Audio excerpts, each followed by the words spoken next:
Mag-isa muna tayo ng sibuyas at ako'y magluluto ng kangkong. Yan. Gisahin muna natin ang ating sibuyas.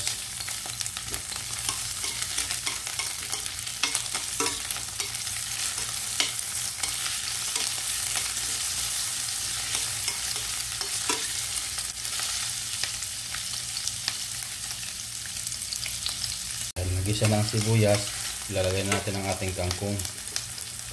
Yan.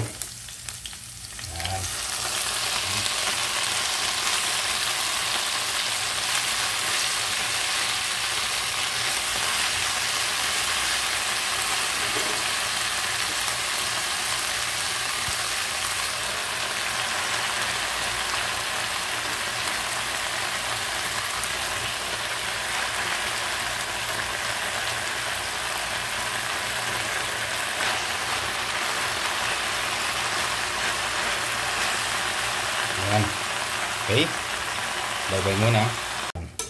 Dahil nagisa na natin, pagkatapos natin itong gisa nating kangkong, ilalagay na natin ating sardinas. Okay, tara.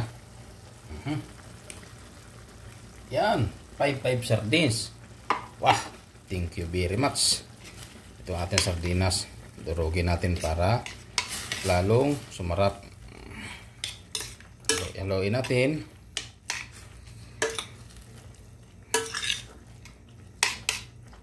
Tapos, tikman na natin yung sabaw. Wow, sarap. Okay. Yan, luto na. Thank you very much. Bye-bye sa inyo lahat. At shout out sa aking mga viewers, silent viewers. Salamat sa lahat mga supporter sa akin. Okay, bye-bye.